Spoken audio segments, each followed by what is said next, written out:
네, 뉴스원 먼저 이 시각 국회 상황부터 알아보겠습니다. 현재 국회에서는 한덕수 총리를 비롯해서 국무위원을 상대로 한 비상계엄 사태 관련 긴급 현안 질의가 이어지고 있습니다.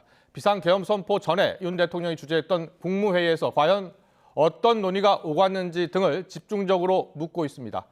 지금 박범계 의원이 한덕수 총리를 상대로 질문을 하고 있는데요. 바로 현장으로 가보겠습니다. 나를 보세요, 나를. 네. 나를 보고 답을 하세요. 네. 말씀하시죠.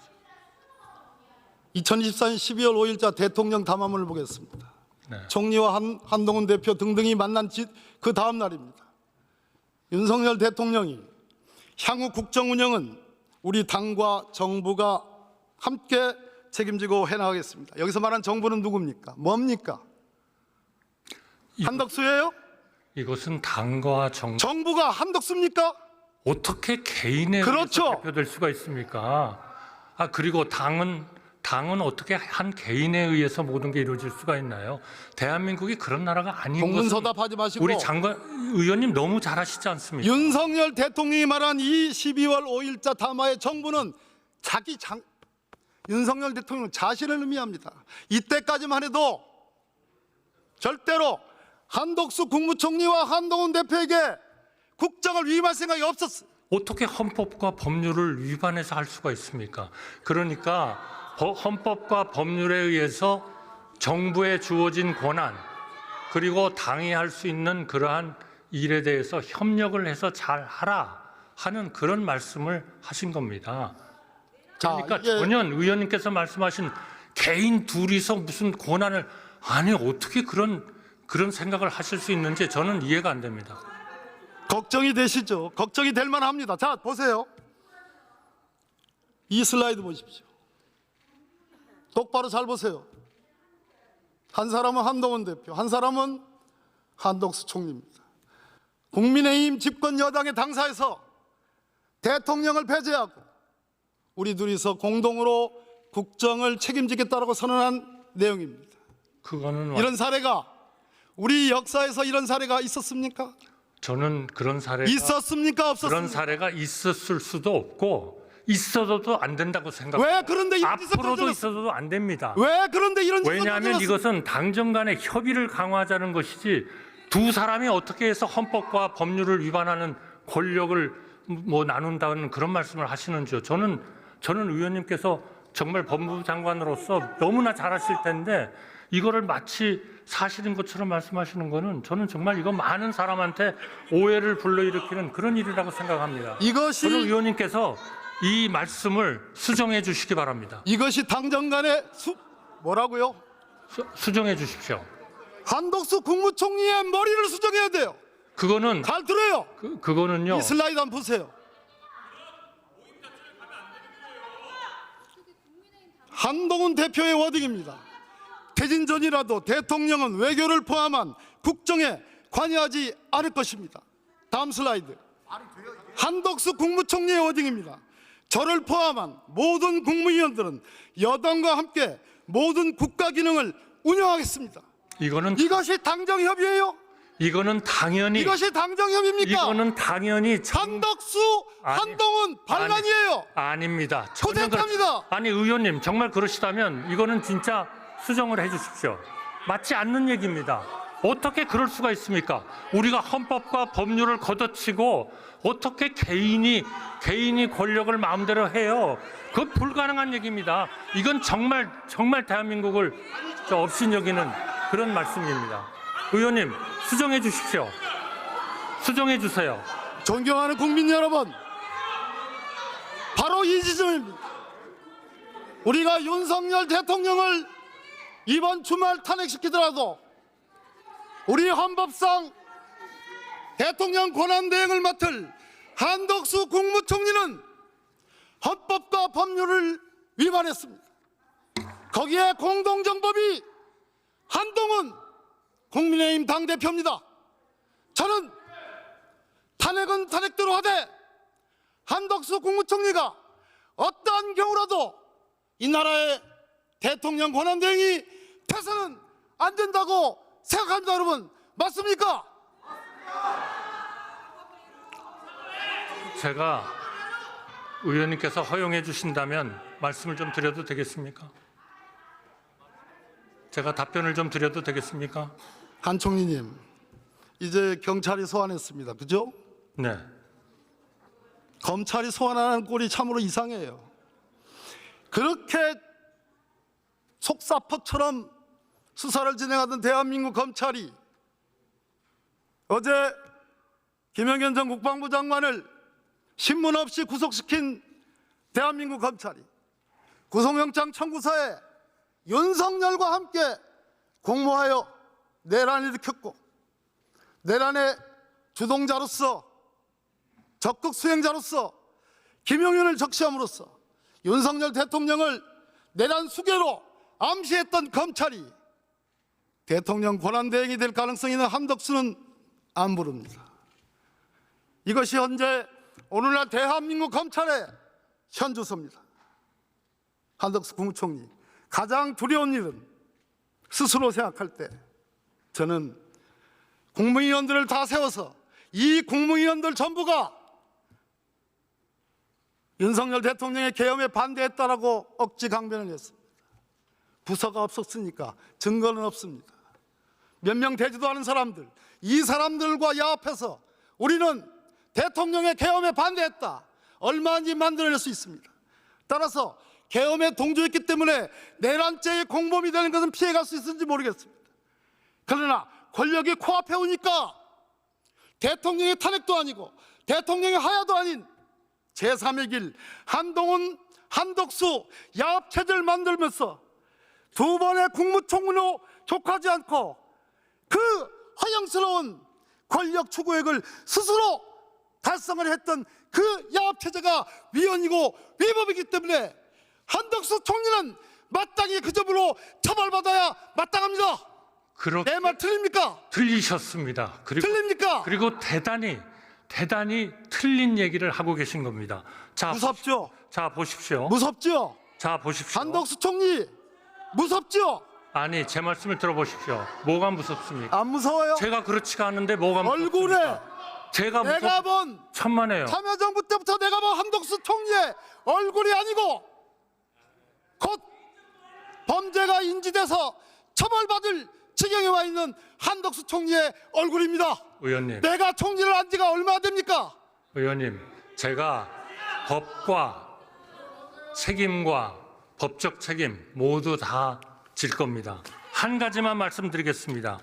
지금 의원님께서 계속 국정 일종의 농단이다, 헌법과 법률에 의하지 않은 일을 하겠다고 결정한 거다, 이렇게 말씀하셨어요. 여당 대표 담화문에 대통령 권한에 대해서 외교를 포함한 국정에 관여하지 않는다 하는 얘기가 있습니다. 제 담화문에는 한마디도 여기에 대한 얘기는 없습니다. 그런데 국정에 관여하지 않는다는 것은 뭐냐?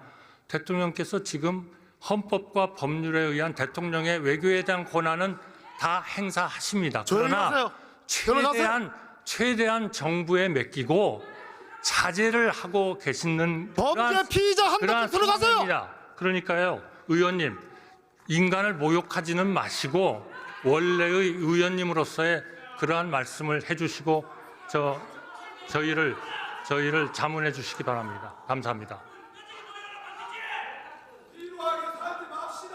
최상목 부총리 나오세요.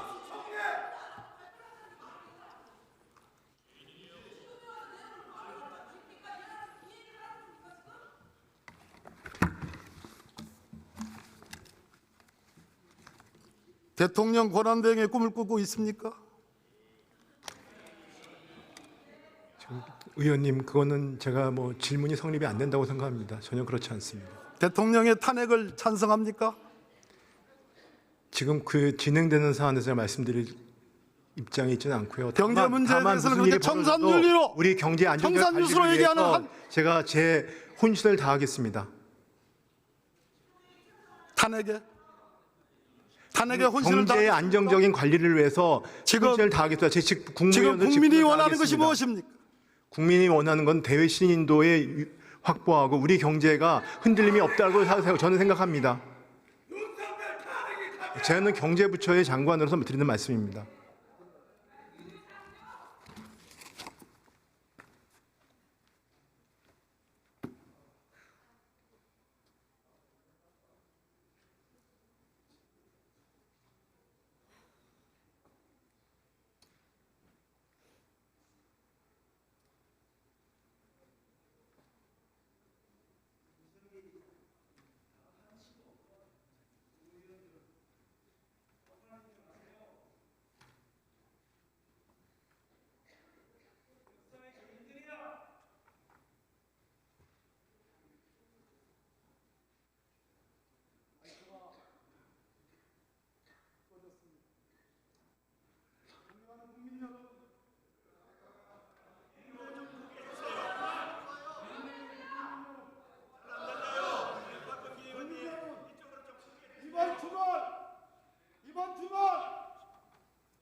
없습니다. 아직도 양두구에게 그저 국민을 향해서 사죄하는 그 인사 제스처는 할지라도 탄핵만이 이 나라의 안정을 가져 경제 신인도를 높이는 이러한 일에 한덕수든 최상목이든 어떠한 윤석열 정부의 어떠한 국무위원도 동의하지 않습니다. 그러나 우리는 뚜벅뚜벅 국민과 함께 이번 주말 반드시 윤석열을 탄핵시킬 것입니다. 감사합니다. 예, 박범계 의원 수고하셨습니다. 다음은 부상 사상 출신의 국민의힘 김대식 의원 나오셔서 질문해 주시기 바랍니다.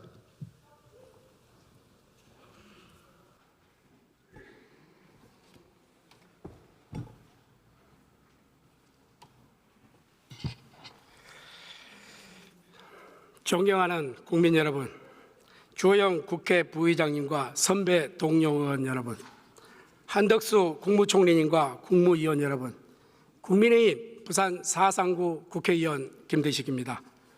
대정부 질의에 앞서 국민 여러분께 먼저 사과의 말씀을 드립니다. 국민 여러분, 많이 놀라셨죠? 지난 2년 9개월 전 제20대 대통령 선거에서 국민 여러분께서 대통령이 탄핵된 정당이 내놓은 선출직 정치 입문자를 대통령으로 만들어 주셨습니다.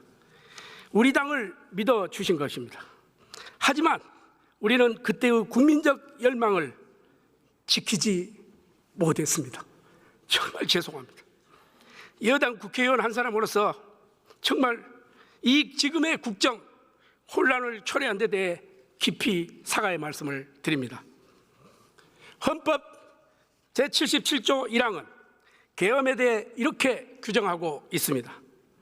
전시, 사변 또는 이에 준하는 국가 비상사태에 있어서 병력으로서 군사상에 필요해 응하거나 공공의 안녕 질서를 유지할 필요가 있을 때 법률이 정하는 바에 따라 계엄을 선포할 수 있다.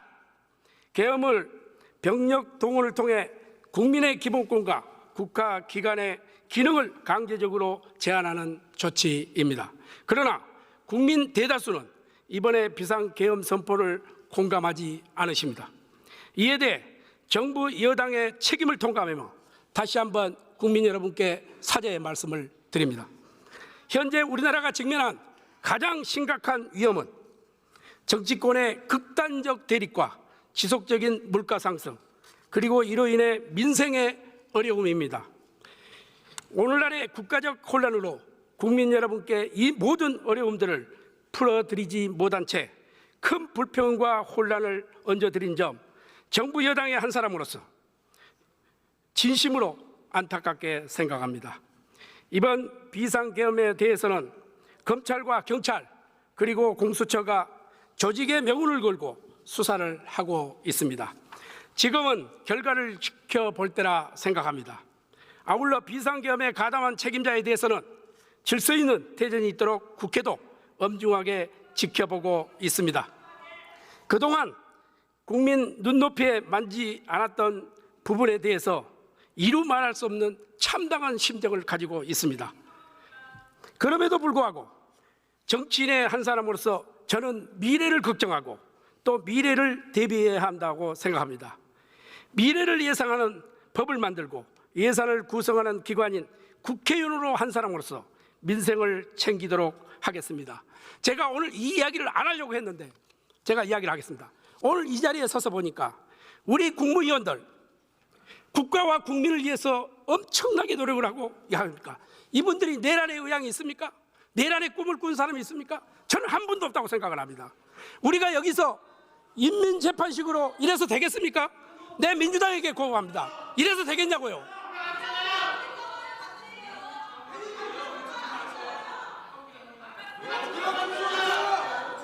김영만요, 조용히 하세요. 내 이야기 들으세요. 저는 우리 국무위원들, 우리 공직자들 100명 장난의 공직자들을 믿습니다. 우리 지켜줄 것이라고 생각합니다. 인민재판이 아니라니까요, 여기가. 김동완 의원 조용히 하세요. 좀 얘기하고 있어요. 자, 제가 이야기하겠습니다. 그럼에도 불구하고 자, 우리 총리님 좀 모시겠습니다.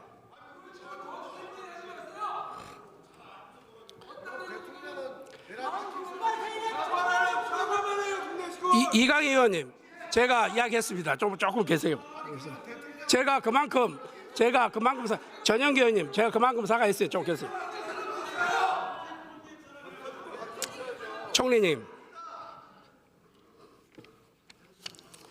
그때 우리 국민의힘 당사에서 한동훈 대표와 우리 총리님이 하신 것은 이게 당정 협의회죠, 당정 간담회죠. 당정 협의를 앞으로 좀 더 강화하자. 그 전날 대통령께서 그 본인의 임기를 포함해서 정상화 방안은 우리 여당에게 맡기고 내각은 이러한 여러 가지 어려움에 처해 있는 우리 국정을 제대로 안정화시켜달라. 거기에 잘 협력해라 하는 말씀이죠. 어떻게 우리가 헌법이나 법률에 위반되는 그러한 일을 할 수 있겠습니까? 그거는 불가능한 얘기입니다. 저도 총리님하고 동감합니다. 거기에 대해서는 예. 당에서도 바로 해명을 했고 저희 정부로서도 해명을 했습니다. 총리님, 그런 일은 결코 예. 없습니다. 저도 총리님 생각하고 같고요. 총리님, 아까 우리 존경하는 박병계 의원님께서 여러 가지 지적을 하셨는데 답답한 면이 있으실 건데 지금 그때 못 하신 말씀 좀 한번 해주시죠. 네, 지금 우리 내각은 국정을 안정시키는 것이 최고의 목표입니다. 그리고 그 일을 하는 데 있어서는 물론 1차적으로 정부와 여당 간의 긴밀한 협조도 필요하지만 저는 야당과도 적극적으로 이러한 문제를 협의를 해야 된다고 생각합니다. 여러 가지 정치적인 어려움이 있는 것은 잘 알지만 그래도 우리의 국가가 이제까지의 발전된 상황을 지속하지 않으면 굉장히 어려움에 처할 수 있다. 그래서 저희는 적극적으로 우리 여당과 야당이 협력해 가면서 정부하고 같이 이러한 문제를 해결해 나가는 그런 일종의 협의 제도라 할까요? 협의체 같은 거에 적극적으로 참여할 그런 계획으로 있습니다. 네, 그렇게 좀 해주시고요. 지금 우리 대한민국 국민 여러분들의 그 가장 시급한 문제가 저는 먹고 사는 문제다 이렇게 생각합니다. 정치적 문제로 인해서 경제적 이 불확실성이 확대되면서 기업들의 그 투자 계획이라든지 이런 것이 소상공인의 자영업자 또 이런 그 한계 상황에 지금 내몰리고 있습니다. 그리고 환율 급증하고 있죠. 연말 소비 특수는 사라지고 있죠. 민간 경제의 활력은 급격히 이렇게 떨어지고 있다고 생각을 합니다. 총리님께서 이러한 경제 위기 상황에 대해서 정부가 준비한 비상 계획이 있습니까? 아니면 있으면 구체적인 방안이 있으면 좀 설명을 해주시죠. 최근 상황으로 우리 경제의 불확실성이 상당히 커진 건 사실입니다.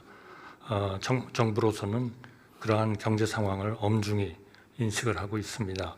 비상경제 대응 체계를 강화를 해가지고 금융과 외환 시장 안정, 대외 신인도 관리, 또 미 신정부 출범에 따른 대외 불확실성에 대응하고 아까 방금 말씀하신 자영업자, 소상공인들의 취약계층에 대한 민생 안정의 총력을 경주하고 있습니다. 그것을 위해서 경제부총리 중심으로 지금 F4 회의라는 한국은행, 우리 금융위원장, 경제부총리 이렇게 모여서 매일 지금 24시간 경제금융 상황을 모니터링을 하고 있습니다. 그리고 주요국의 재무장관, 대사, 신용평가사, 해외 투자에 대한 IR 등을 통해서 우리 경제 상황과 정부 대응을 국제사회에 적극 전파하고 있다 하는 말씀을 드리겠습니다. 하여튼 취약계층 민생 안정에 총력 대응을 하겠습니다. 지난주에 발표한 소상공인 맞춤형 지원 강화 방안을 충실히 이행하고 은행권에서 검토 중인 금융 지원 방안도 연내 마련하도록 하겠습니다. 또 서민, 청년, 저소득 근로자, 중고령층 등 취약계층을 위한 맞춤형 지원 방안도 곧 마련하겠습니다. 국회에도 정치 상황이 경제에 미치는 부정적 영향이 최소화될 수 있도록 경제 민생과 직결된 법안의 조속한 처리를 간곡히 요청드립니다. 예, 우리 총리님께서 그런 계획들을 우리 국무위원님들과 차근차근. 네, 지금까지 보신 것처럼 국무위원을 상대로 비상계엄 사태 관련 긴급 현안 질의 계속 이어지고 있는데요. 잠깐 전해드린 것처럼 박범계 의원, 김대식 의원 현안 질의했고요. 박범계 의원은 총리가 어떤 경우라도 권한 대행 돼서는 안 된다라고 했고, 또 한덕수 총리는 법적 책임 모두 다 자신이 질 것이라고 했죠. 네, 현안 질의가 또 중요한 현안 질의가 있을 경우에 다시 또 국회를 연결해서 전해드리겠습니다. 정치의 겉과 속 들여다보는 정치온 풀어드리겠습니다. 오늘은 김재원 국민의힘 최고위원, 박수현 더불어민주당 의원과 함께 요동치고 있는 탄핵 정국 분석해드리겠습니다. 어서 오십시오. 안녕하세요. 안녕하십니까. 네. 지난주 화요일 밤 비상계엄령이 있었고 일주일이 지났습니다. 내란죄 수사가 속도를 지금 내고 있죠. 윤 대통령이 자진 사퇴 대신 탄핵 심판에 대비한다라는 보도도 나오고 있는 상황입니다. 조경태 국민의힘 의원은 오늘 라디오에서 이런 분석을 했는데요. 듣고 오겠습니다. 3월, 4월이라는 기간은 사실 국민들이 기다려 줄 것인지에 대해서 저는 그 부분이 하나 있고요. 지금 현재 국민들은 당장 지금 내려오라는 거 아닙니까? 그렇죠. 당장 지금 내려오라고 하는데 2월, 3월, 3월, 4월까지 기다린다는 그것은 좀 현실적으로 국민들을 설득시키기에는 무리하다는 거고요. 퇴진을 안 하면 어떻겠냐 하는 그런 또 구속력이 없는 지금 이 부분이거든요. 따라서 국민들의 불신이 지금 극도에 놓여 있기 때문에 3, 4월 퇴진은 설득력이 없다. 네, 참고로 조경태 의원은 지금 탄핵에 찬성하고 또 표결에 나서겠다라고 입장을 밝힌 상황인데요. 국민의힘은 지금 일단 당론은 탄핵 반대인데 당내에 다양한 의견, 여러 의견이 있는 것 같아요. 그렇습니다. 예. 그러나 그 당론으로 결정한 예. 것은 국회의원들, 국민의힘 소속 국회의원들이 모인 의원총회에서 네. 결정한 것이고 예. 그것을 또 바꾸려고 해도 당론 결정과 같은 절차에 의해서 예. 바꿔야 되거든요. 그렇기 때문에 아직까지는 뭐 당론을 바꾼 적이 없죠. 예. 그래서 당론이 유지되기는 하는데 예. 다만 이렇게 당론에 반대하겠다는 분들이 공개적으로 나오고 있어서 예, 지금 5명이에요. 네, 예를 들어서 과거에 당론에 반대하는 표결에 참여하거나 예. 또는 공개적으로 반대하는 분들은 징계를 하고 예. 뭐 그런 조치를 취했거든요. 그런데 지금은 사실 뭐 징계를 할 만한 동력이 있는가 저는 예. 뭐 그런 점에서 좀 의문스럽기는 합니다. 그러나 네. 당에서는 당론으로 결정하고 그래도 그 단일 대우로서 네. 이 문제를 해결하자라는 그런 입장에는 변화가 없다고 봅니다. 그렇군요. 그런데 지금 보니까 당에서는 2월 하야 4월 대선, 3월 하야 5월 대선 이 두 가지 안을 놓고서 경론을 벌였다. 그리고 아예 탄핵 이러고 가자는 의견도 있었고요. 저는 이제 2월 하야 3월 하야 이것은 예. 기본적으로 윤석열 대통령이 동의하는 그 전제가 있잖아요. 예. 그런데 당에서 아직까지 그 의견조차 제대로 만들지 못하고 예. 그다음에 윤석열 대통령에게 그 의견을 제시해서 의견을 물어보는 절차도 가지 못하고 있는데 윤 대통령이 그 대국민 사과 입장 밝혔을 때 당에 일임한다고 하지 않았나요? 예. 당에 일임한다는 것은 대통령의 임기를 포함한 그렇죠. 전국 안정 방향에 대해서 당에서 결정에 따르겠다는 거였잖아요. 예. 그런데 임기를 정하는 문제라는 것은 기본적으로 임기라는 것은 임기를 정하려면 개헌을 통해서 네. 임기를 정하든지 예. 또는 전국 안정 방향으로 어떤 조치를 해달라고 요구하면 하겠다는 거였는데 지금 당에서 그런 절차에 대해서 결정을 못 하고 있거든요. 예. 그런 상황이고 더군다나 하야인지 지금 당론은 그 탄핵 반대잖아요. 네. 그럼 탄핵 반대에 대해서 중진 의원들은 탄핵을 반대하면서 야당과의 협상을 통해서 임기를 단축하는 개헌을 하자. 예. 그렇게 하면서 그 이재명 대표에게 면죄부를 주는 것은 이것은 막아야 된다. 뭐 예. 이런 입장도 있기 때문에 예. 그런 여러 가지 이 논리적인 대응을 하고 있는데 네. 저기에서 지금 2월 하야, 3월 하야는 아직까지 당에서 통일된 의견을 내지도 못하고 있고 또 예. 하나는 그 점에 대해서 동의하지 않는 분들도 많은 것 같습니다. 예. 그래서 그것을 하루빨리 당에서는 좀 제대로 된 의견을 만들어주는 것이 더 중요하다고 생각합니다. 그렇군요. 예. 박수현 의원께서는 네. 탄핵 추진 관련해서 민주당은 계속해서 바로 즉시 탄핵해야 된다는 입장이잖아요. 근데 네, 국민의힘이 당론으로는 계속 반대하고 있어요. 일부 의원들이 지금 이탈하고 있고요. 어떻게 전망하세요? 그러니까 이 문제는 윤석열 대통령의 불법 위헌적인 비상계엄으로 헌정의 질서에 문제가 생긴 네, 거거든요. 네.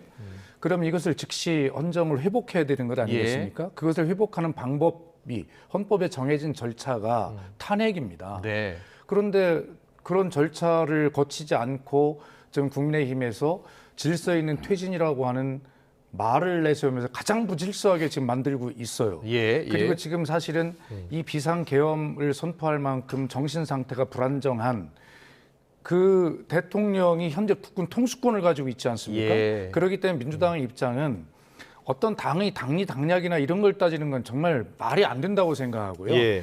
즉시 대통령의 권한을 직무를 정지시킬 수 있는 방법밖에 없다. 네. 이 위험한 대통령에게 국군 통수권을 지금 주고 있을 수가 없잖아요. 예, 예. 그렇기 때문에 그걸 가장 빨리 할 수 있는 것도 가장 헌법에 의한 권위 있는 방법이 탄핵인데 예. 그것을 지금 국민의힘이 탄핵을 안 하려고 지금 이리 빼고 저리 빼고 지금 당리당략하고 국민의힘이 왜 그러는 것 같아요? 2월 하야, 뭐 4월 대선, 3월 하야, 5월 대선 왜 그러는 것 같아요? 제가 그렇게 평가를 하면 서로 당리당략 싸움이라고 할 테니까 그 네. 예를 들겠어요. 세계적으로 그 유명한 외신이 그렇게 평가를 했잖아요. 국민의힘이 예. 결과적으로 국민을 선택하기보다 당리당략을 택했다. 네. 진보 정권이 들어서는 것을 막기 위한 당리당략을 택했다. 이렇게 외신이 보도하고 있어요. 예. 그러니까 결과적으로 2월 하야 4월 대선, 3월 하야 5월 대선. 그럼 2월 3월까지는 이 불법적인 대통령이 그 권한을 가지고 있는 것 아니겠어요? 예. 어떻게 이 위험한 상태를 유지하자고 합니까? 그 얘기는 뭐냐면 그때까지 해서 지금 적어도 소위 얘기하면 세자책봉이라고 그러죠. 저 예. 입장에서 보면 예, 전문 용어로. 예. 지금 이재명 대표가 굳건한 예를 들어서 이제 민주당이나 야권보다는 국민의힘은 뭐 사실 어떤 주자가 대선 주자가 지금 보이지 않는 이런 상황 속에서 시간을 벌고자 하는 것이죠. 아. 예, 그런 것이기 때문에 예. 그러나 국민께서 이것은 다 아신다고 생각을 합니다. 하기 때문에 지금 가장 중요한 것은 비정상적인 상태에 있는 대통령의 직무를 즉시 정지시키는 가장 빠른 헌법에 의한 방법, 탄핵. 네, 네. 이것에 협조하는 것이 국민의힘이 국민에게 그나마 사죄하는 길이다. 이런 입장을 가지고 있습니다. 근데 그것을 예. 민주당이 이렇게 탄핵을 서두르는 이유에 대해서도 예. 마찬가지로 또 봐야 되겠죠. 왜냐하면 과거의 경우에는 대통령의 위법한 그 국정 수행 예. 그에 대해서 그래도 비교적 전모가 드러나서 탄핵 소추를 하고 그에 대해서 이제 헌법재판소가 판결을 하는 것이거든요. 예. 근데 지금 민주당 보면 계엄이 선포되고 일주일이 지났는데 벌써 예. 탄핵 그 소추 의결까지 한번 했거든요. 예. 표결까지. 이것은 뭐 전 국민이 알다시피 조금 시간이 지나면 이재명 대표 교도소를 가야 되니까 예. 이재명 대표께서 교도소에 잡혀가기 전에 어떻게든 대선을 하고자 하는 그 목적이 유일한 목적 아닙니까? 예. 그래서 이제 그런 이런 지금 굉장히 우리가 예측하지 못한 예. 날벼락 같은 계엄 선포가 있었지만 네. 그렇다고 해서 그 잘못된 계엄 선포가 예. 이재명 대표에게 이 산타 할아버지 선물처럼 면죄부를 주고 또 이재명 대표에게 정권을 송두리째 넘겨주는 그런 일이 있어서 네. 불의의 그 희망을 안겨주는 그런 일을 막아야 된다는 주장도 꽤 예. 일리가 있습니다. 예. 그래서 그런 측면에서도 일정 부분 이 부분에 대해서 그 탄핵 문제를 우리가 조금 재검토하자라는 내부의 분위기가 있는 건 사실입니다. 그런데 그것을 가지고 예. 지금 좀 다른 측면에서 또 말씀을 하고 계신다고 저희들은 봅니다. 네, 국민의힘에서 일부 주장이 이재명 대표 사법 리스크를 이야기를 많이 해요. 아니 지금 이재명 대표 사법 리스크를 국민의힘이 이야기할 입장인가요? 이 내란죄를 범한 그런 대통령을 배출한 정당이고 그 대통령을 지금 보호하고자 하는 그러한 어떤 공모 정당이라고 지금 오해를 받고 있는데 예. 국민의힘의 최고위원이신 김재원 존경하는 예, 최고위원께서도 그렇게 그런 여론이 일부 있다더라라고 하는 식으로 주장을 하시면 안 되고 예. 오히려 제가 볼 때는 안타까운 게 네. 지금 국민 앞에 100배 사죄를 하고 빨리 이 문제를 정리하는 것 국민 앞에 지금 내란죄를 범했다고 지금 보는 거 아닙니까?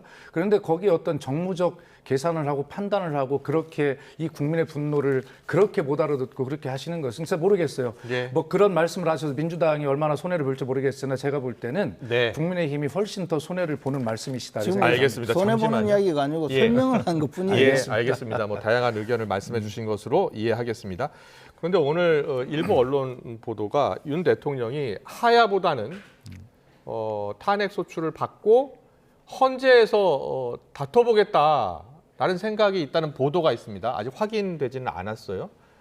그 보도에 대해서는 어떤 생각이세요? 저는 그 확인을 하지 못했는데요. 예, 예. 어쨌든 지금 그 윤석열 대통령에게 당에서 하야하라고 요구하는 것이 예.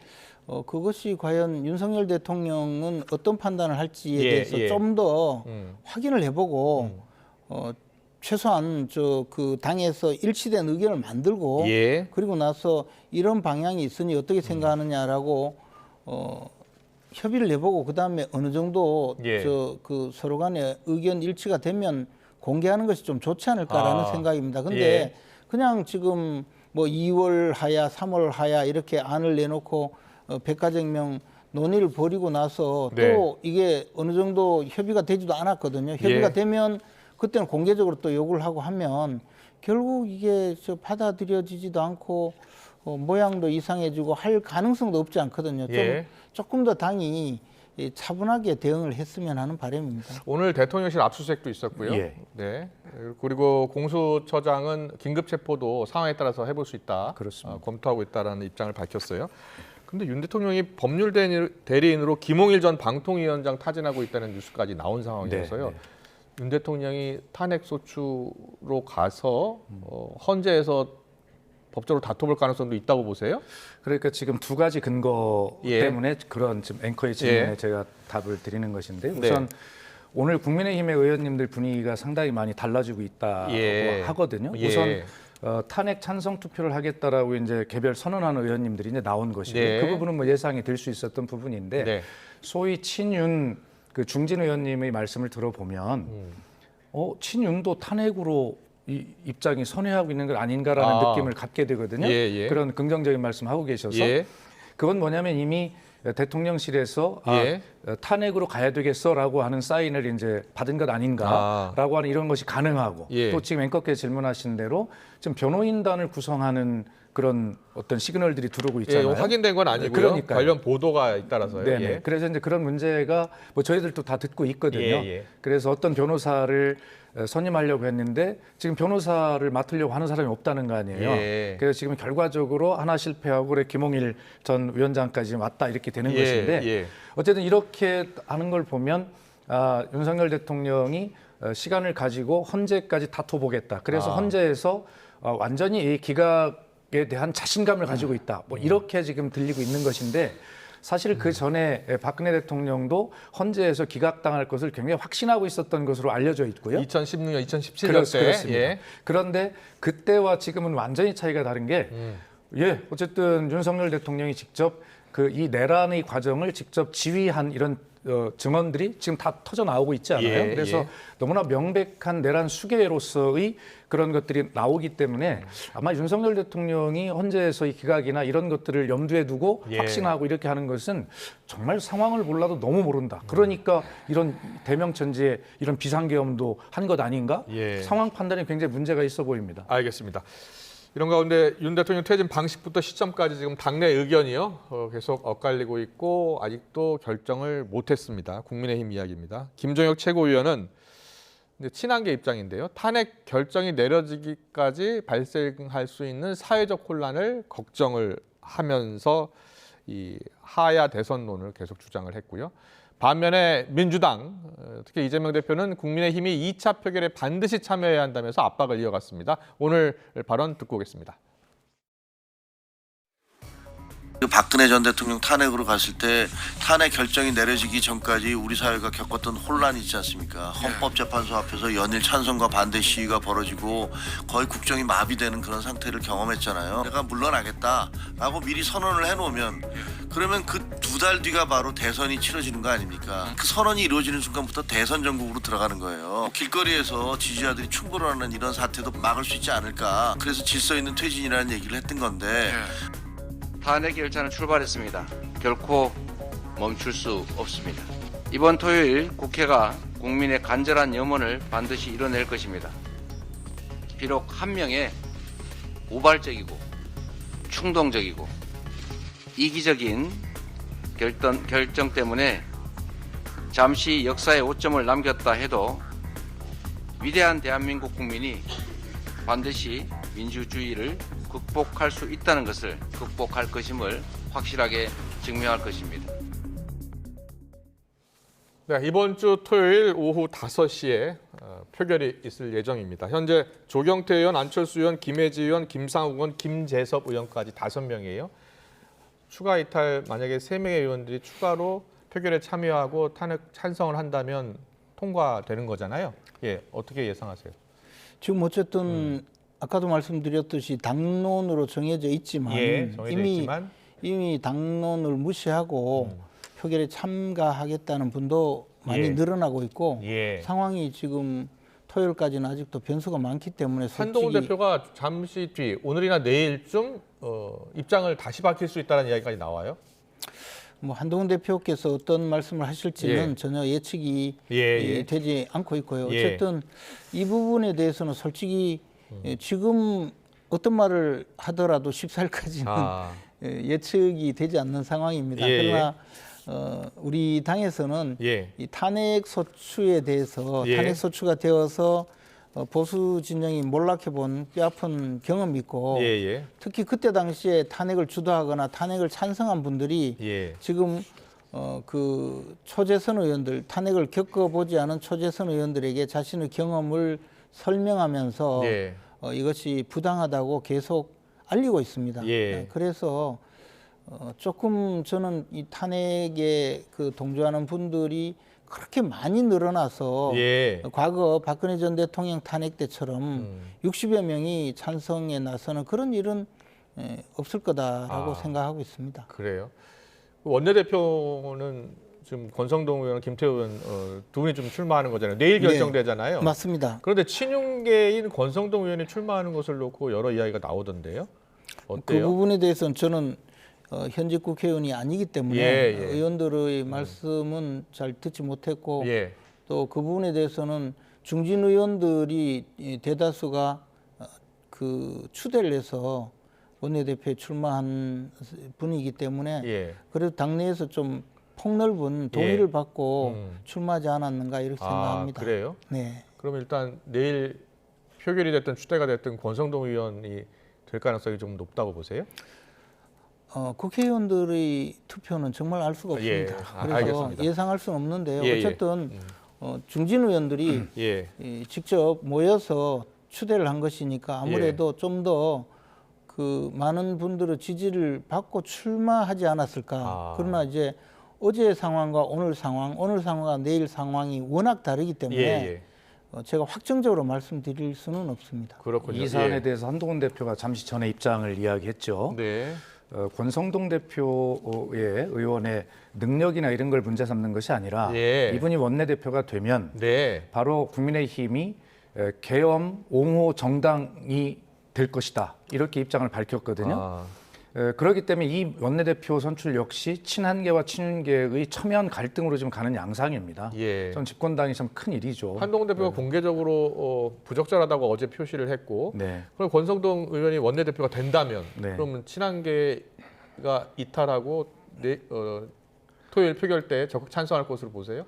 아마 그런데 영향을 미치겠죠. 예. 그러나 어쨌든 그 윤석열 대통령 측과 어떤 소통을 해서 뭐 예. 소위 이제 뭐 질서 있는 퇴진의 방법을 아까 얘기한 뭐 2월 하야, 뭐 4월 대선 예. 이런 것들이 정해졌는데 네. 그럼에도 불구하고 아까 그 친윤계의 한 중진 의원이 인터뷰를 보니까 예. 상당히 많은 기류의 변화를 느꼈거든요. 아, 그래요? 네, 그러고 보면 그래서 예. 결과적으로는 하야보다는 결과적으로 탄핵으로 정리해달라고 하는 그런 교감이 있지 않겠나라고 예상은 좀 해보고 있는데 예. 그렇기 때문에 하여튼 이 문제는 그 바로 원내대표를 둘러싼 어떤 갈등 때문에 토요일 날 탄핵이 이루어지는 구조를 되고 안 되고를 떠나서 예. 이미 윤석열 대통령이 하야보다는 탄핵으로 끌어보기로 택했다면 예. 아마 생각보다는 김재현 의원님 예측보다는 생각보다 탄핵 찬성 가결 표가 굉장히 많이 나올 가능성이 있습니다. 그렇군요. 네, 지금 매일매일 상황이 급변하고 있어서요. 어제는 우상호 전 원내대표와 이야기를 나눴을 때는 우상호 전 원내대표는 어제까지는 50대 50 정도로 봤는데 오늘 또 상황이 또 급변하고 있지 않나 싶어요. 앞에서도 말씀드렸다시피 뭐 오전에 한 상황하고 오후에 판단하는 상황이 다르고 어제까지는 진실이었는데 오늘 다시 그 말을 하면 거짓이 되는 이런 상황이 돼 있어요. 그리고 앞에서 말씀하셨듯이 이제 권성동 의원이 원내대표가 되면 우리 당이 계엄 옹호당이다. 뭐 이런 주장의 근거는 권성동 의원은 계엄 해제 표결에 참여하지 않았다. 뭐 그런 주장일 수 있는데요. 그건 김태호 의원도 계엄 해제 그래요? 표결에 참여하지 못했거든요. 그래서 한동훈 대표를 지지하는 분들 사이에서는 그 우리 당에서 18명의 국회의원이 계엄 해제 그 표결에 참여한 분들이 있는데 그분들 중에서 원내대표가 되어야 된다라고 주장을 했어요.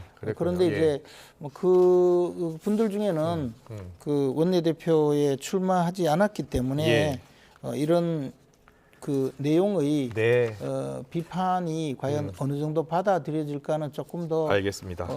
생각이 다를 수가 있죠. 그런데 오늘 홍준표 대구시장이요. 이런 이야기를 했습니다. 차라리 한동훈과 레밍들은 탄핵에 찬성하고 유승민, 김무성처럼 당을 나가라. 탄핵을 당해도 한국 보수 세력이 당하는 게 아니라 두 용병이 당하는 거다. 라고 했습니다. 홍준표 시장이요. 네. 그러니까 홍준표 시장님은 계속해서 이제 여러 가지 생각을 할 텐데 결과적으로 탄핵 이후에 이 당의 어떤 당권 또 대통령 후보 이런 것은 당연히 내가 돼야 된다라고 하는 주장을 하고 계신 것이죠. 그래서 계속 한동훈 대표 체제를 흔들고 공격하는 역할을 계속 하셨지 않습니까? 그런 어떤 것들이고요.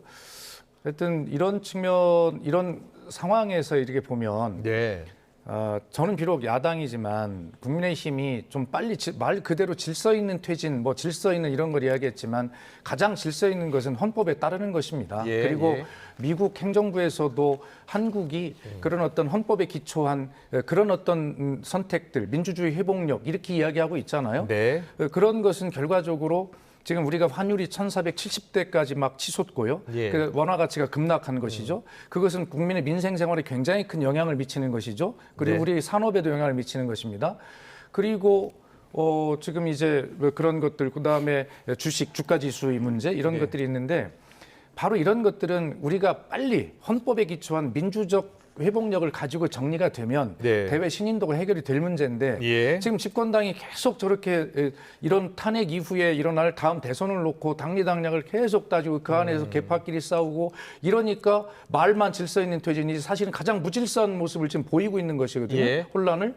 그래서 집권당답게 책임 있는 자세로 이걸 빨리 정리해라 라는 말씀 드리고 싶어요. 알겠습니다. 한동훈 대표가 정치적으로 좀 책임을 져야 한다, 이번 사태에 대해서. 그리고 탄핵이 부결됐든 탄핵이 통과됐든 한동훈 대표는 책임이 있다. 라는 주장에 대해서 어떤 생각이세요? 당연히 그렇죠. 예. 한동훈 대표가 계속 말을 바꿔왔잖아요. 예. 그런 것이 지금 탄핵 부결 사태까지 온 것이고 아까 제가 말씀드렸듯이 한국의 비상계엄 선포와 탄핵 부결이 가져온 그 값을 대가를 5,100만 국민이 오랫동안 나눠 갚아야 될 것이다라고 하는 것이 미국 언론의 보도 내용입니다. 그 책임이 한동훈 대표가 오락가락하는 그런 정말 리더십 없는 리더십 이것 때문에 지금 이런 상황이 왔기 때문에 한동훈 대표가 결코 책임에서 자유로울 수 없는 것이죠. 한동훈 대표 책임론 이야기도 나오고 일각에서는 한동훈 대표를 축출하려는 시나리오 아니냐라는 이야기까지 나오고 있는데요. 김재원 최고위원께서는 우선은 뭐 미국의 언론 보도 중에서 극히 민주당 주장과 비슷한 주장을 인용해서 마치 미국 전체의 언론 보도가 그런 듯이 이야기하는 것은 잘못이라고 생각합니다. 전혀 다른 보도도 있어요. 그리고 한동훈 대표를 축출하자는 이야기를 언론에서 써서 저한테도 수많은 언론인들이 전화 와서 사퇴할 거냐 묻는 경우가 있었습니다. 그래서 제가 지금 전혀 그럴 분위기가 아니라고 답변하느라고 잠을 설칠 정도였거든요. 이 한동훈 대표 축출론의 배경은 최고위원들이 모두 사퇴를 하면 자연스럽게 물러나고 비례 체제로 전환한다는 그 얘기입니다. 그래서 이제 선출직 최고위원 5분 중에서 4명이 사퇴하면 이 지도부를 붕괴시키고 비대위로 전환한다는 그 당헌 규정을 거론하면서 저에게도 사퇴해달라고 문자가 와요. 아 그래요? 그래서 저는 사퇴할 의사가 지금 없다라고 답을 했고요. 그리고 제가 알기로 다른 최고위원들께서 지금 저 한동훈 대표를 끌어내리기 위해서 사퇴하겠다고 이야기한 분도 없어요. 그래서 이것조차 왜 이런 주장을 계속 하는지 또 그것을 당내 일부 또 그 분들이 또 그것을 언론에 가서 이야기를 하고 있는 건지 제발 좀 이런 그 정제되지 않은 주장은 좀 하지 않았으면 좋겠다는 생각이고요. 이게 우리 당에서 윤석열 대통령의 그 뭐 문제로 질서 있는 퇴진이라는 용어가 나온 순간부터 지금까지 지리멸렬해졌거든요. 그래서 제발 질서를 되찾았으면 좋겠고 적어도 단일 대우로 대응을 좀 했으면 좋겠다는 생각을 갖고 있고 늘 그렇게 주장을 하고 있지만 지금 잠깐 짧게 좀 말씀드리면 하고 있습니다. 우리 김재원 최고께서 이제 제가 외국 언론 예를 들었더니 그렇지 않다라고 하는 취지도 말씀하셨는데 자, 워싱턴 포스트가 뭐라고 보도했냐면 이례적인 계엄 선포가 한국인을 분노케 만들고 있다 보도했고 블룸버그 모범적이지 못한 민주주의 원칙을 드러냈다. 그다음에 로이터 통신은 이거 큰 문제예요. 한국이 다자 외교 체제에 동참하기 한국을 어렵게 만들 것이다 하고 있고 월스트리트 저널 예산 싸움이 계엄령 정당화할 수 없다. 프랑스의 AFP 통신은 윤 대통령의 움직임은 역사를 되돌리는 시도다. 일부 언론 보도가 아니다는 것이죠. 그래서 이 문제를 국민의힘이 뭐 저희가 국민의힘을 지금 비난하려고 하는 것이 아니라 우리 미래를 생각하면 좀 집권당답게 책임 있게 행동해달라는 말씀입니다. 알겠습니다. 미국의 폭스뉴스 보도도 있고요. 제발 외국 언론에 그 꼭 마음에 드는 구절만 꺼내가지고 인용하면서 그 언론이 마치 옳은 시각인 것처럼 인용할 필요 없이 국내 언론에서도 지금 다 비판하고 있잖아요. 비판적 시각은 다 있습니다. 일단 대한민국 탄핵 관련 또 비상계엄 관련은 일단 외국인들 입장에서 외국인 투자가들이나 또 여행 오시는 분들 입장에서는 확실히 지금 투자도 그리고 여행도 다 악영향을 미치고 있는 거는 사실인 거예요. 그러니까 7월 3일 비상계엄 선포 이후에 3일 동안 빠져나간 우리 주식 시총 총액이 144조라는 거 아니겠어요? 맞습니다. 아무튼 이 위기를 잘 극복해 나가야 될 텐데요. 여야가 지금 충돌하고 있는 상황이어서요. 지금 토요일 날 탄핵안이 만약에 이제 가결이 될 경우요. 부결이 될 수 있고 가결이 될 경우가 있겠습니다만 가결이 될 경우에 이제 직무대행을 한덕수 총리가 이제 맡게 되는데 한덕수 총리가 오늘 아침 인터뷰에서 계엄 선포 과정에서 국무회에서 어떤 일이 있었느냐라는 질문에 이렇게 답을 했습니다. 자, 혹시 인터뷰 준비됐으면 한덕수 총리 오늘 아침 인터뷰 좀 들려주세요. 12월 3일 저녁에 대통령실 도착 이후에 인지하였습니다. 반대하는 의사를 분명하게 했고 또 우리 국무위원들을 소집해서 국무회의를 명분으로 우리 대통령님의 그런 의지를 설득하기 위해서 노력을 했습니다. 그러나 궁극적으로 막지 못했습니다. 정말 송구스럽게 생각하고 또 죄송하게 생각하고 또 많은 죄책감을 느끼고 있습니다.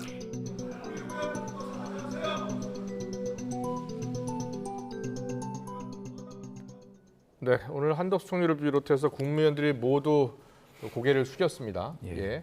일단 한덕수 총리가 앞서 이제 박범계 의원 현안 질의 때도 나왔는데 한덕수 총리가 권한대행돼서는 안 된다. 그리고 탄핵 지금 추진도 민주당이 검토하고 있다 이런 것을 알고 있거든요. 실제로 그렇습니까? 일단 한덕수 총리는 고발된 상태고요. 네, 고발은 민주당이 했고요. 네, 이미. 그다음에 예. 그에 따라서 수사기관이 지금 소환 통보를 해놓은 상태이고 예. 소환에 불응할 경우에 강제 수사에 돌입할 수 그렇습니다. 있다 이렇게 돼 있는 예, 상황이죠. 예. 위치가 굉장히 불안한 상태입니다. 그러나 어쨌든 탄핵이라고 하는 것이 아까 제가 말씀드린 대로 헌법에 정해진 헌정 회복의 가장 권위 있는 길이라면 예. 그 이후에 그에 따라서 우리 법에 따라서 정해진 국무위원들의 직무대행 순서가 정해져 있습니다. 그렇습니다. 예, 그래서 이제 한덕수 총리가 예. 부적절하다면 이제 본인이 여러 가지 의사를 이야기하면 될 것이고요. 그런데 적어도 지금 한덕수 총리가 계엄 선포하겠다는 대통령의 말을 듣고 반대했다고 하지만 예. 공직자에게는 그 불법적인 계엄 선포를 안 순간 예. 그것을 말리지 못하면 즉시 공개해야 될 의무가 있어요. 그렇군요. 예, 그런데 예. 그런 것을 안 한 것입니다. 예. 그렇기 때문에 종합적으로 한덕수 총리를 민주당에서는 내란 공범 아니냐라고 하는 이런 얘기까지 하고 있는 것이고요. 예, 예. 그 다음에는 이제 한덕수 총리가 안 된다고 하면 이제 이제 최상목 경제부총리 뭐 네. 이런 순서로 가겠죠. 예, 예. 그래서 맞습니다. 하여튼 지금 현재는 한덕수 국무총리가 또 그러면서 어떻게 했습니까?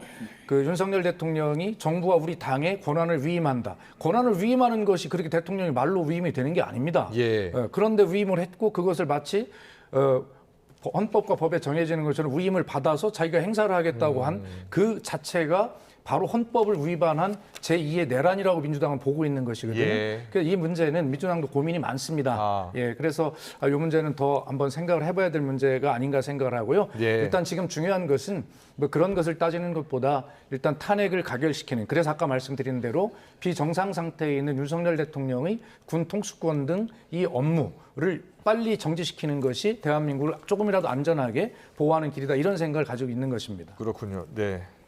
김전 최고위원께서는 한덕수 총리에 대해서 민주당이 탄핵도 추진할 것으로 보세요?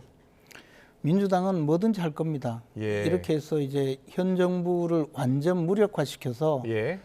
헌법재판소에서 그 탄핵 심판을 할 때 예. 이 정부의 리더십이 완전 붕괴되었으니 빨리 탄핵을 해야 되겠다라고 할 정도로 만들어 줄이라고 생각합니다. 예. 단순히 한덕수 국무총리에 대해서 탄핵하면서 그 사유가 예. 국무회의에서 계엄 선포한다는 사실을 알고도 알리지 않았다는 내용이라면, 그러면 최상목 경제부총리도 마찬가지로 탄핵 사유가 됩니다. 최상목 부총리는 현장에서 반대하면서 뛰쳐나왔다고 하지 않습니까? 예. 그런데도 알리지 않았잖아요. 근데 우리 법에 불고지죄는 죄가 아니에요. 예. 즉 이런 범죄 사실이라고 가정한다면 그 범죄 사실을 알고 공개하지 않았다고 해서 죄가 되지 않는다는 거죠. 예. 그런데 지금 이른바 불고지 행위에 대해서 탄핵을 하겠다고 하면, 그러면 최상목 경제부총리까지 탄핵하고 그럼 이조 교육부총리가 이제 권한 대행자가 돼야 된다는 의미가 되거든요. 예.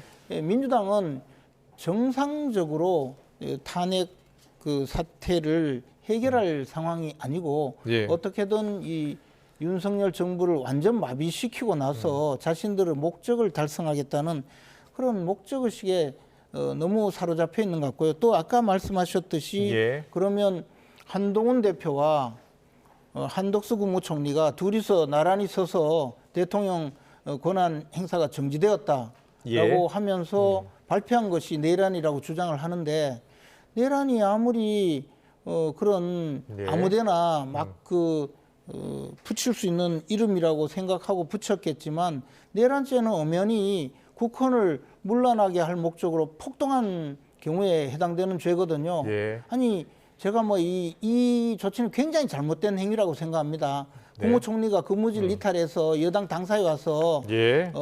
법적 근거도 없는 이야기를 해놓은 것은 아주 잘못된 일이죠. 그런데 그것을 그때 폭동을 했습니까? 그게 아니잖아요. 그래서 아무리 그래도 뭐 일만 있으면 내란이다, 수괴다, 이 법률 용어로도 이미 바뀐 그 내용을 수괴다 이렇게 해가면서 계속 주장을 하는데 얼마 전에 한동훈 그 대표와 이제 총리가 그 기자회견을 했고 그 기자회견에서 해결에 대한 비판을 하는 과정에서 민주당이 이제 2차 내란 아니냐라고 이제 비판을 한 적이 있었죠. 그것 때문에 그러신 거예요. 그러니까 그런 어떤 것들에 대해서 예. 지금 김재원 최고께서 말씀하시는 내란죄의 정확한 구성 요건을 따져서 예. 제2의 내란이다라고 민주당이 명명하는 것이 아니고 예. 그렇게 헌법적이지 못한 헌법에서 위임받지 않은 그런 어떤 절차들을 가지고 한다는 것을 상징적으로 네. 표현을 하는 것이죠. 어쨌든 김재원 최고위원님 같이 예. 정치력이 많으신 분이 지금 민주당과 싸울 때가 아니다라고 예. 하는 말씀을 제가 한번 꼭 드리고 네. 지금 와서 당내의 문제를 빨리 정리하고 어떻게 국민께 이 죄를 사줘야 할까라고 하는 그런 문제에 집중해야 될 거 아닌가라는 생각을 꼭 좀 말씀드리고 싶습니다. 네, 알겠습니다. 오늘 정치원은 여기서 마무리하겠습니다. 지금까지 김재원 국민의힘 최고위원, 박수현 더불어민주당 의원과 함께했습니다. 잘 들었습니다. 감사합니다.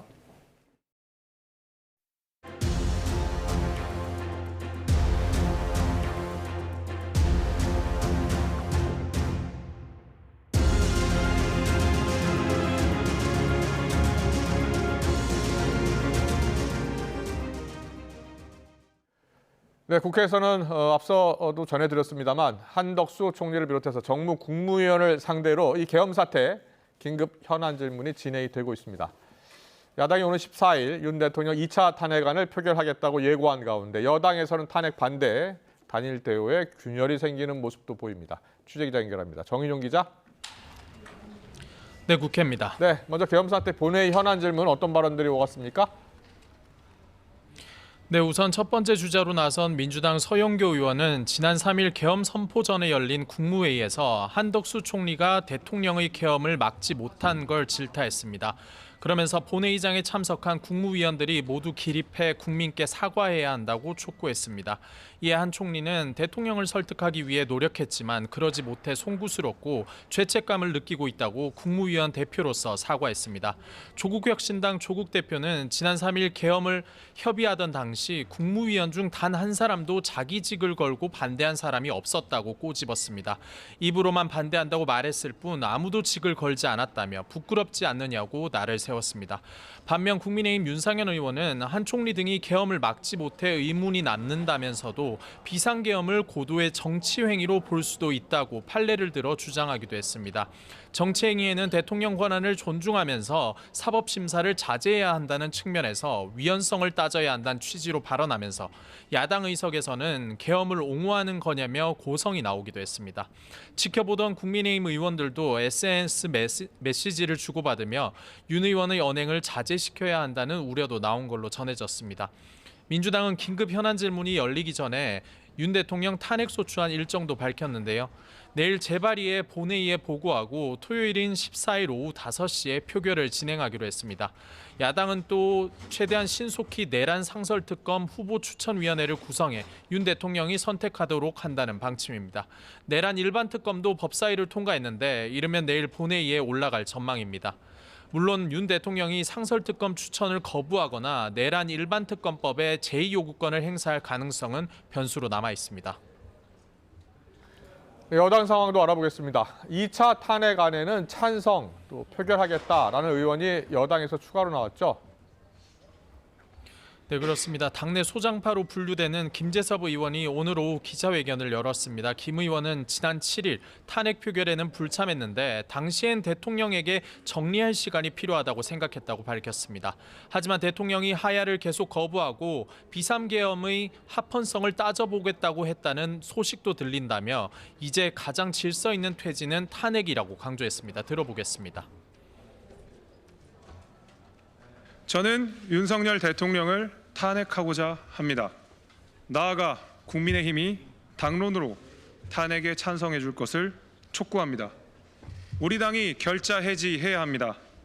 죽는 길이 곧 사는 길입니다. 지난주 1차 탄핵안 당시 표결 불참으로 뭉쳤던 것과 달리 여당 균열이 커지고 있는데 김 의원에 앞서선 4명이 탄핵 찬성의 뜻을 밝힌 바 있습니다. 조경태 의원도 오늘 기자들과 만나 재차 윤 대통령이 즉각 사퇴하지 않으면 탄핵을 선택할 수밖에 없다며 한동훈 대표가 오늘 내일 중으로 탄핵 관련 입장을 발표할 거라고 당내 기류를 전했습니다. 당 전국 안정화 TF는 어제 2월 또는 3월 윤 대통령 퇴진 로드맵을 제시했는데요. 이양수 TF 위원장은 당 지도부가 2가지 안으로 대통령실을 최대한 설득하겠다는 입장이라고 밝혔습니다. 탄핵 시 헌법재판소 결정 때까지 나라가 분열되고 불확실성이 커지게 되는 만큼 탄핵보단 이른 퇴진 시점을 제시해 혼란을 더는 게 최선이라는 겁니다. 탄핵안 표결 당론은 내일 예정된 새 원내대표 경선 이후 최종 결정될 걸로 보이는데요.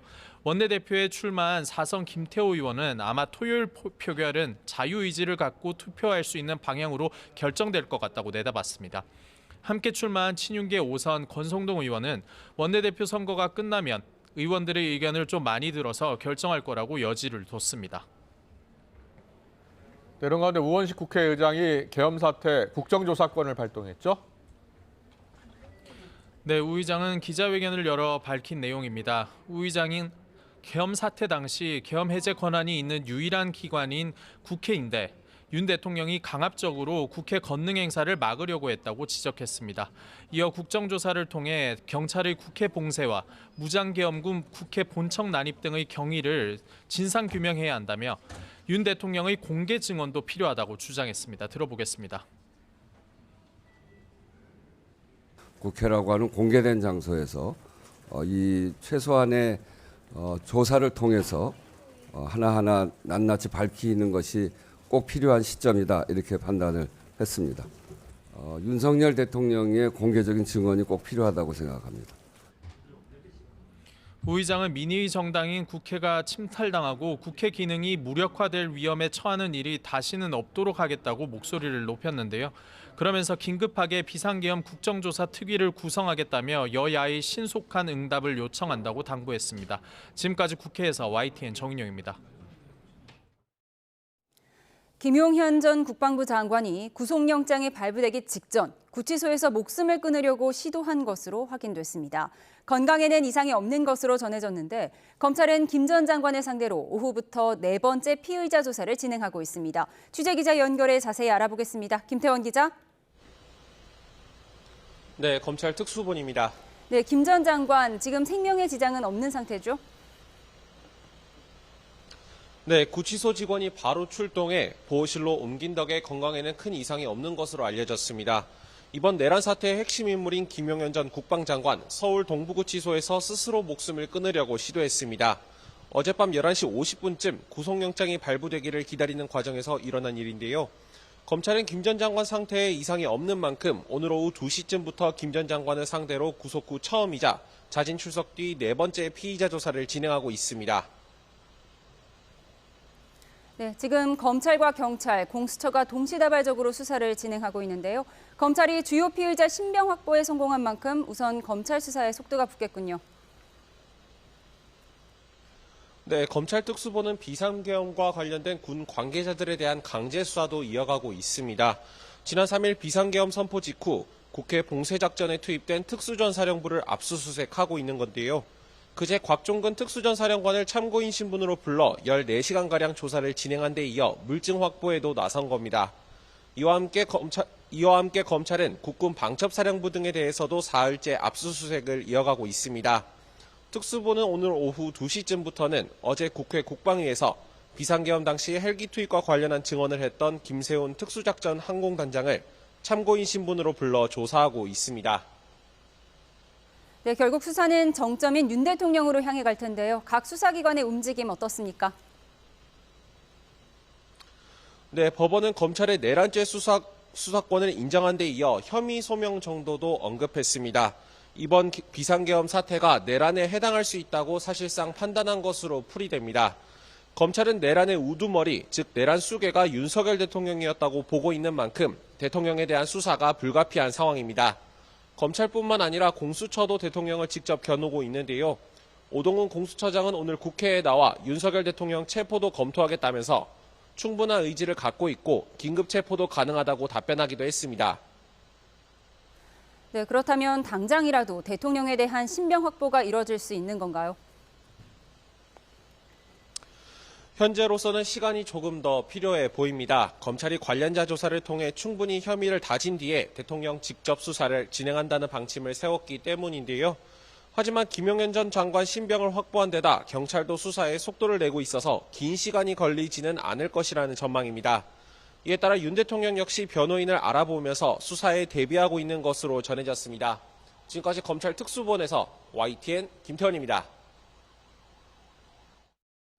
네, 경찰 특별수사단이 오늘 용산 대통령실 압수수색에 나섰는데요. 현재 대치 중이라고 합니다. 그래서 압수수색을 지금 시작은 못한 것으로 전해지고 있는데요. 계엄 사태 이후 윤석열 대통령을 직접 겨냥한 첫 강제 수사라고 볼 수가 있습니다. 네, 내란 주동자로 지목된 김용현 전 국방부 장관은 구속 이후 구치소에서 스스로 목숨을 끊으려고 시도했습니다. 비상계엄 사태의 수사 상황 김영수 YTN 기자와 박성배 변호사와 짚어보겠습니다. 두 분 어서 오세요. 안녕하십니까. 그렇죠. 예. 먼저 대통령실 압수수색 상황을 YTN 김영수 기자한테 물어보겠습니다. 지금 압수수색이 어떻게 진행이 되고 있는 거예요? 아예 들어가지 못하고 있는 거예요? 네, 일단 영장이 나와서 경찰이 집행을 시도를 한 거고요. 예. 대통령실 민원실에 11시 40분쯤 도착을 했다고 합니다. 네. 뭐 대상은 대통령실, 집무실, 예. 국무회의실, 경호처 등이 포함이 됐고요. 관저는 압수수색 대상에 포함되진 않았다고 합니다. 예. 근데 이게 보통 대통령실 그러니까 과거 청와대 같은 경우에는 네. 압수수색이 있을 때도 안으로 들어간 경우가 없었어요. 박근혜 전 그래요? 대통령 때도 이제 예. 이미 제출 형태로 받았었거든요. 어떤 자료를 달라 해서 대통령실 관계자들이 그 자료를 주는 그런 형태로 진행이 됐었어요. 예. 아직까지도 대치가 이루어지고 있는 걸 보면 이미 제출도 하지 않고 있는 거예요? 그런 걸로 봐야 할지 아니면 예. 경찰에서는 이미 제출이 아니라 우리가 들어가서 봐야겠다라고 할지 말하는 것일지 그건 좀 추가 취재가 필요한 것 같습니다. 아, 예. 그래요? 이미 제출 방식이면 압수수색의 목적을 달성할 수가 있을까요? 사실 압수수색 영장을 발부받으면 일출 전 일몰 후에는 야간 집행을 하지 못합니다. 경찰로서는 시간이 임박해오니 신속하게 압수수색 영장을 집행해야 한다는 다급함이 몰려올 것으로 보이는데 압수수색 영장에 야간 집행이 가능하다는 단서 조항이 있다면 야간에도 집행은 가능합니다. 물론 통상 압수수색 영장을 발부할 때 하루만 압수수색 영장을 집행하게 하는 것이 아니라 일주일에서 열흘 정도의 기간은 줍니다. 오늘 압수수색 영장을 집행하지 못한다고 해도 내일, 모레 재차 압수수색 영장 집행 자체는 가능합니다. 그렇지만 이 장소가 군사상 비밀을 요하는 장소이다 보니 책임자의 승낙 없이는 진입하지 못하는 형사소송법상 한계가 있습니다. 다만 그 조항에도 불구하고 역시 또 다른 조항으로 이 책임자는 국가의 중대한 이익을 해하는 경우가 아닌 한 그 거부 의사를 밝혀서는 안 된다는 조항도 상존합니다. 아마 경찰과 경호처 사이에서는 군사상 상당히 중요한 정보가 내재되어 있다. 그럼에도 불구하고 이미 제출 형태로는 필요한 자료를 확보하지 못한다. 양측 간의 의견이 대립하고 있는 상황에서 이미 제출만으로는 만족하지 못한다는 경찰의 입장이 강경한 기조로 이어지고 있는 것 같습니다. 그렇군요. 예. 국무회의 회의록도 예. 압수수색 대상에 포함이 되나요? 일단 국무회의실이 압수수색 대상에 들어가 있으니까 국무회의 자료를 확보하려는 걸로 보입니다. 이게 비상계엄 선포를 하려면 국무회의 심의를 거쳐야 되지 않습니까? 누가 참석했는지 또 어떤 내용이 논의가 됐는지 경찰로서는 봐야 할 것 같은데 두 가지 의미가 있을 겁니다. 국무회의가 정상적인 절차를 밟았는지 그리고 국무회의에 누가 참석했는지 또 누가 어떤 의견을 밝혔는지 봐야 할 거고요. 오늘까지 내용을 보면 회의록은 없을 가능성도 있을 것 같아요. 왜냐하면 박성재 법무장관 국회에서 한 발언이 있는데 제가 그 발언을 조금 정리해 드리겠습니다. 조금 전에 속보로 들어온 내용인데요. 행정안전부가 대통령 비서실에서 받은 비상계엄 선포 관련 자료에 당시 국무회의 회의록 등 주요 발언이 빠진 것으로 확인이 됐다는 뉴스 속보가 들어와서 정리를 해드립니다. 예, 계엄 사태 때 국무회의록이 없다라는 이야기가 들렸는데 지금 확인이 됐다는 거예요? 예, 그렇습니다. 이 자료에는 지난 3일 밤 10시 17분부터 22분까지 대통령실 대접견실에서 비상계엄 선포안이라는 안건으로 국무회의가 열린 것으로 이렇게 되어 있지만 17분부터 22분까지요? 예, 그렇습니다. 5분 정도 되네요. 예. 회의에서 어떤 발언이 오고 갔는지 주요 발언은 보유하고 있지 않다. 이렇게 표기되어 있습니다. 지금 자료를 보여드리고 있는데요. 행안부는 대통령 비서실 회신 자료에 안건명만 있고 주요 발언 요지가 포함되어 있지 않아서 계속 추가 요청을 하고 있다고 설명을 했고요. 네. 이 자료에는 비상계엄 선포 국무회의에 윤석열 대통령과 한덕수 국무총리, 최상목 경제부총리 등 11명이 참석한 것으로 되어 있습니다. 지금 보고 계시죠? 네. 그리고 다음 참석자는 날인 11명이 맞네요. 11명이 예. 맞습니다. 발언 내용은 지금 현재 빠져 있고요. 다음 날인 4일 새벽 4시 27분부터 29분까지 대통령실 국무회의실에서 열린 비상계엄 해제 관련 국무회의에는 한 총리와 정진석 대통령 비서실장 등 16명이 참석했다고 되어 있습니다. 예. 김용현 당시 국방부 장관의 계엄 해제 제안 설명 외에 다른 발언은 없는 것으로 되어 있습니다. 자, 헌법을 다시 봐야 되겠어요. 박선미 변호사님. 이게 비상계엄을 선포하려면 일단 국무회의 심의를 거치도록 돼 반드시 거쳐야 있잖아요. 합니다. 예. 자, 먼저 5분 정도인데 이게 심의를 제대로 거쳤다고 할 수 있을까요? 국무회의가 열렸다고 볼 수 있을지부터 문제가 제기될 예, 것 같은데 회의록이 존재하지 않았다는 것은 국무회의가 정상적으로 진행되지 않고 일부 국무위원들만 모인 자리에서 사실상 대통령이 비상계엄을 선포하겠다고 통지했다고 볼 여지가 다분합니다. 통지했다고 볼 가능성. 심의를 제대로 거친 것이 아니라 일방적인 의사 전달로 가름했다고 볼 여지가 다분합니다. 5분밖에 안 했으면은 한 사람 국무위원 한 명 이야기를 다 못했다는 거예요. 예. 이 부분은 두 가지 의미가 있는데 예. 첫째는 당시 국무회의 심의 내지는 회의에 관여한 국무위원들의 비상계엄 공모 의혹을 밝히는 데는 회의록이 존재하지 않으므로 한계가 있습니다. 그 반면에 대통령의 내란죄 등 앞으로 탄핵 소추 절차가 진행된다면 적절한 비상계엄이 아니라는 점과 관련해서는 유효한 증거로 사용될 가능성이 높습니다. 절차를 준수하지 않았고 사실상 국무위원들의 의견을 묵살하고 회의록도 작성하지 않은 채 일방적으로 비상계엄을 선포하였다. 절차를 거치지 않았으면 사실상 그 내용도 요건에 부합하지 않을 가능성을 내포하고 있는 대목입니다. 양날의 칼이라고 내용을 이게 오늘 국회에서 한덕수 총리가 이 비슷한 발언을 해서 하나 소개해드리면 이 국무회의가 이 국무회의 자체가 절차적, 실체적 흠결을 가지고 있었다라고 한덕수 총리가 얘기했고요. 그러니까 국무회의를 연 게 이 비상계엄을 심의하기 위한 게 아니라 이걸 막기 위한 조치였다 이런 식으로 언급을 했습니다. 그렇기 때문에 이 국무회의가 실제로 열렸는지 절차적으로 정당성이 있는 건지는 수사 결과로 좀 밝혀줘야 될 것 같습니다. 그래야 될 것 같네요. 막기 위한 조치였지만 막지 못했잖아요. 그런 것 때문에 지금 경찰은 국무회의에 참석했던 국무위원을 포함해서 11명을 다 조사하겠다고 밝혔고 민주당은 한덕수 국무총리도 탄핵하겠다고 의사를 밝힌 바 있는데 반대의 의사를 분명히 밝혔던 국무위원들에게 책임을 어느 정도까지 물을 수 있을지 이 부분도 궁금하거든요. 반대 의사를 명백하게 밝혔다면 사실 국무회의는 심의기관이지 결정을 내릴 수 있는 권한은 존재하지 않습니다. 결국 국무회의의 전체 회의 주재자인 대통령만이 비상계엄을 선포할 수 있습니다.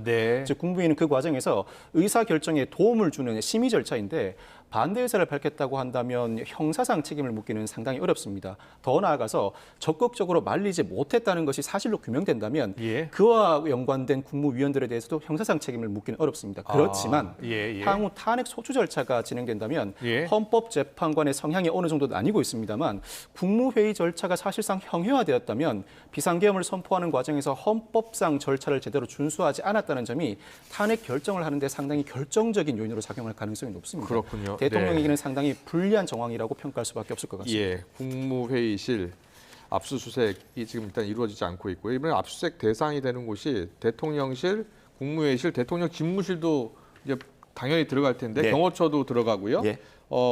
관저는 빠져 있잖아요. 관저는 왜 빠졌을까요? 글쎄 이게 신청을 했는데 영장이 안 나온 것인지 아니면 신청 자체를 하지 않았는지는 조금 확인이 필요할 것 같고요.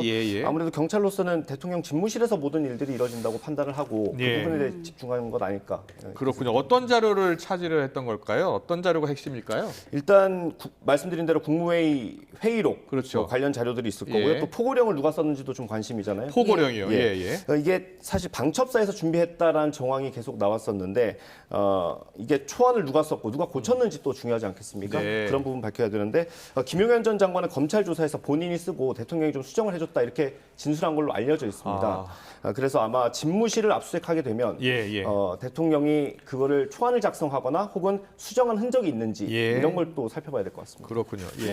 그 포고령의 이름은 계엄사령관으로 되어 있잖아요. 그런데 지금 보도에 의하면 김용현 전 국방부 장관이 썼고 윤 대통령이 수정했다 이런 보도가 나오고 있는데 그럼 이 포고령에 대한 작성자 책임은 어떻게 물어야 할까요? 사실 포고령은 계엄사령관이 발령하는 것입니다. 비상계엄이 선포되면 계엄사령관이 행정사무와 법원사무를 포함한 사법사무 전반을 관장합니다. 그 과정에서 영장 없이 체포 구금을 할 수 있다던가 언론 출판 집회 결사의 자유를 제한한다는 내용의 포고령을 발령하게 되는데 물론 계엄사령관이 국방부 장관의 지휘를 받고 전국을 단위로 한 비상계엄의 경우에는 대통령의 지휘를 받습니다만 포고령을 발령하고 관련 업무를 집행하는 주체는 계엄사령관입니다. 그럼에도 불구하고 실질적인 포고령 작성 주체가 국방부 장관이나 나아가서 윤석열 대통령이라면 비상계엄의 요건과 절차와 관련된 많은 논란이 예상됩니다. 그 이유가 비상계엄은 결국 그 결단을 내려 선포할 수 있는 권한은 오로지 대통령에게 귀속합니다. 국방부 장관이 조사를 받는 과정에서 내가 모든 책임을 안고 가겠다고 발언했지만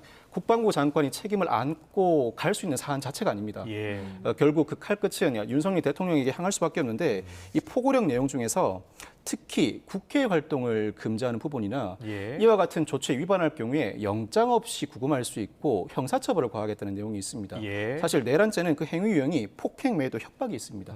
국회의원으로 하여금 계엄 해제를 요구할 수 있는 적법한 헌법상 권한이 있음에도 불구하고 활동을 하지 말라. 이 지시를 어길 경우에는 체포 내지는 구금할 수 있고 나아가서 형사처벌을 부과하겠다는 것 자체가 협박에 해당한다. 내란죄의 구성 요건 중 하나인 협박으로 평가할 여지가 있다 보니 이 작성 주체가 윤석열 대통령이라면 내란죄 성립 가능성이 더 높아지는 요인으로 작용하게 되는 것입니다. 말씀하신 것처럼 수사의 칼끝이 윤 대통령을 향하고 있고요. 그 다음 수순이 윤 대통령 체포 등의 강제 수사가 될 수 있는 상황인데 오늘 오동훈 공수처장이 윤 대통령에 대한 긴급 체포가 가능하다고 밝혔습니다. 이에 대한 녹취를 듣고 와서 대담 이어가겠습니다. 검토가 아니라 이건 결단과 용기예요.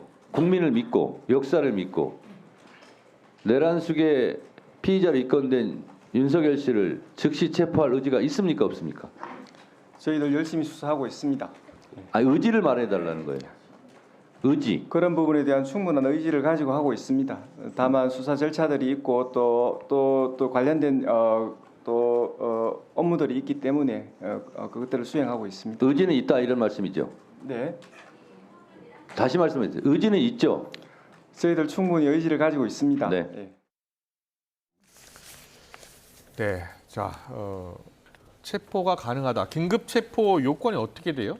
네, 뭐 이게 법에 나와 있는 건데 그거 요건에 대해서 변호사님이 설명해 주시는 게 더 훨씬. 자, 긴급 체포는 언제 할 수 있는 겁니까? 원칙적으로 체포든 구속이든 영장을 발부받아 집행해야 합니다. 긴급 체포는 지나가다 수사기관이 피의자를 우연히 발견한 경우를 전형적인 예로 들 수 있는데 그렇군요. 도주 또는 증거인멸의 우려가 있고 사전에 법원으로부터 영장을 발부받을 시간적 여유가 없을 때 행하는 것이 긴급 체포입니다. 사실 이 사안의 경우 윤석열 대통령을 상대로 긴급 체포해야 한다는 의견이 많이 비등하고 있는데 과연 긴급 체포 요건에 부합하는지는 사실 상당히 의문이 제기됩니다.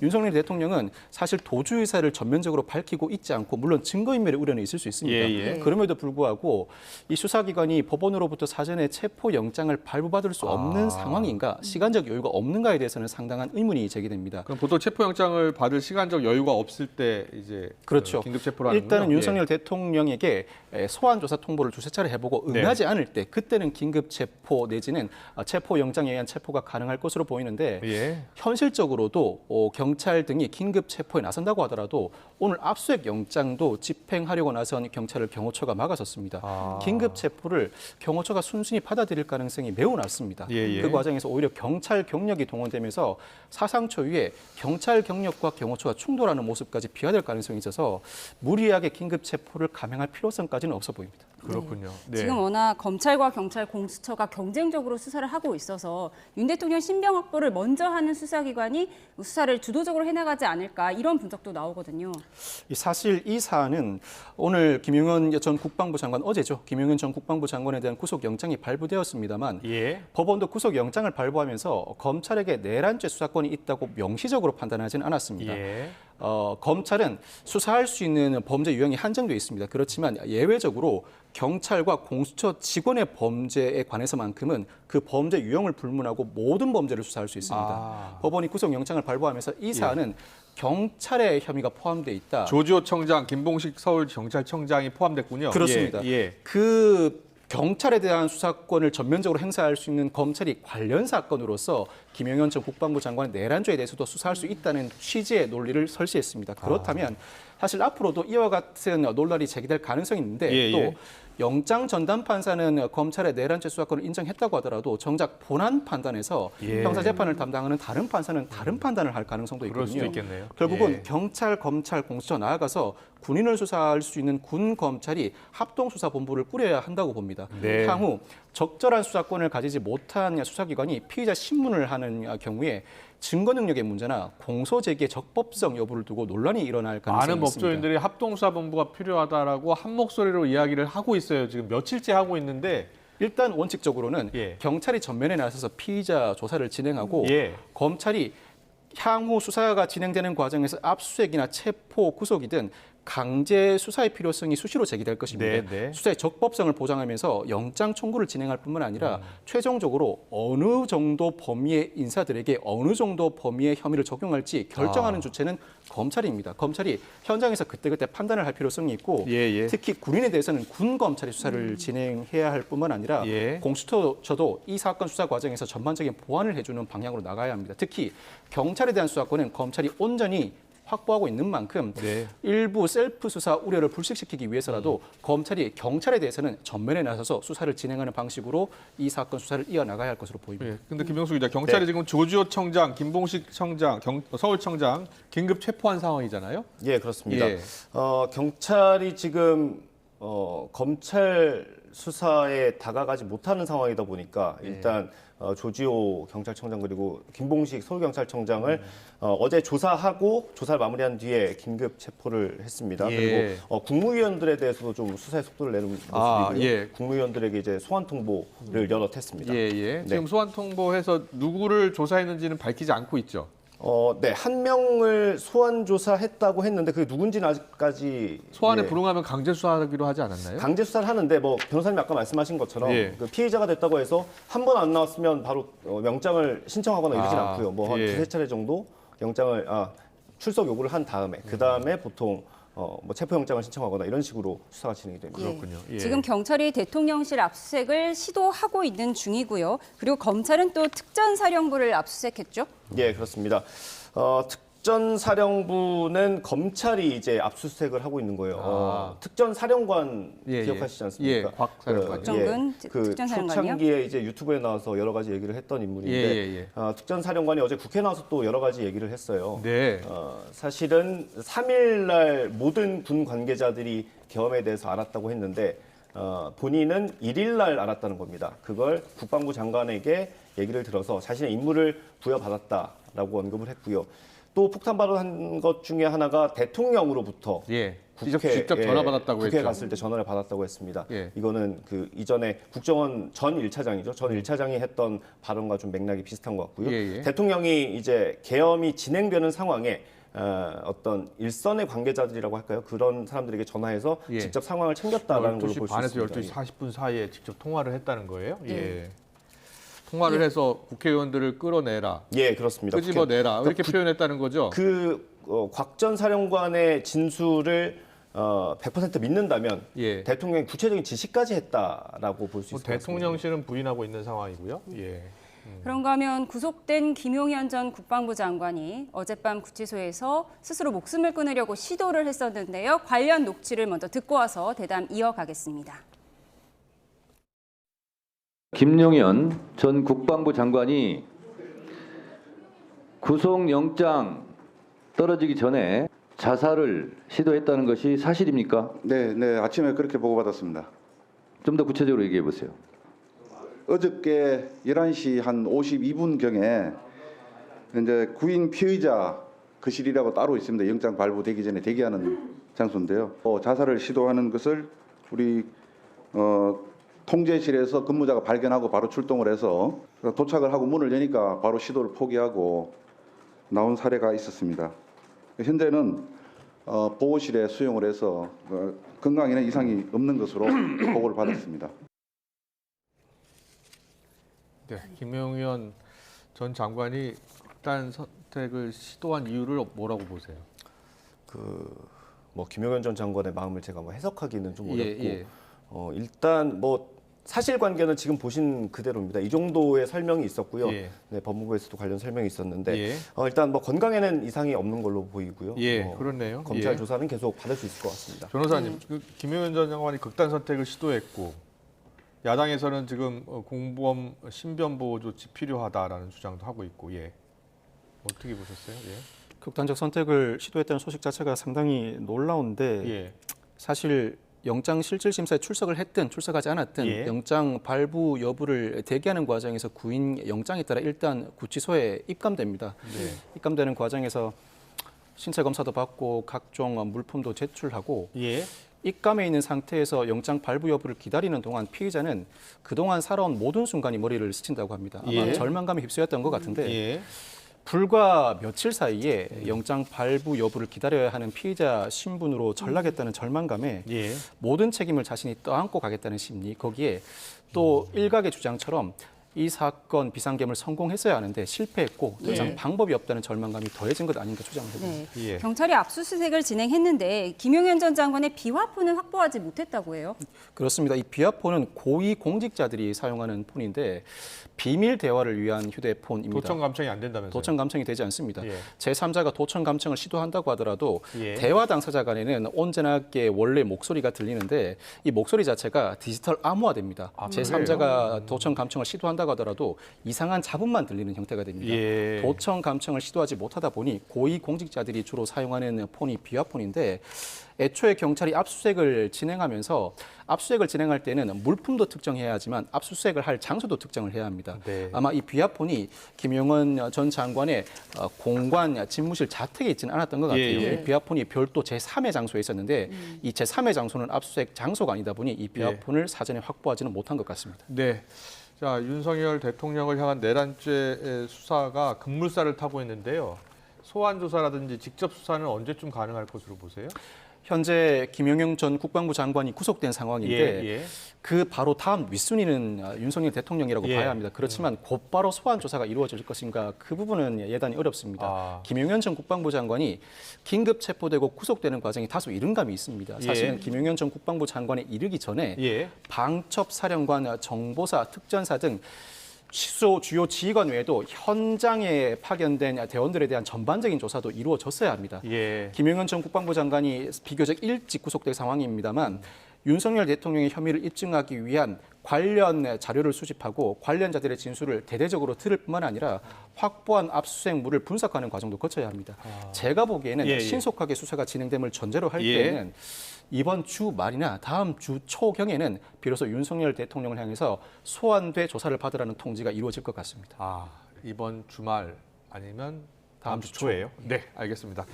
오늘 말씀 여기까지 듣겠습니다. 지금까지 김영수 YTN 기자, 박성배 변호사와 함께했습니다. 잘 들었습니다. 고맙습니다. 고맙습니다. 대기 건조가 심했던 동해안에 단비와 눈이 내리고 있습니다. 다만 많은 눈이 집중될 것으로 보이는 강원 산간 지역에는 대설주의보가 내려졌는데요. 내일 새벽까지 강원 산간에 많게는 5cm의 눈이 더 내리겠고요. 밤사이 내린 눈비가 그대로 도로에 얼어붙는 곳이 많겠습니다. 내일 동해안 지역에서는 미끄러운 도로에 조심하면서 이동하셔야겠습니다. 눈비는 밤사이 모두 잦아들겠고요. 내일은 전국 대체로 맑겠습니다. 다만 날씨는 추워지겠는데요. 서울 기온이 오늘보다 2도에서 3도가량 내려가겠습니다.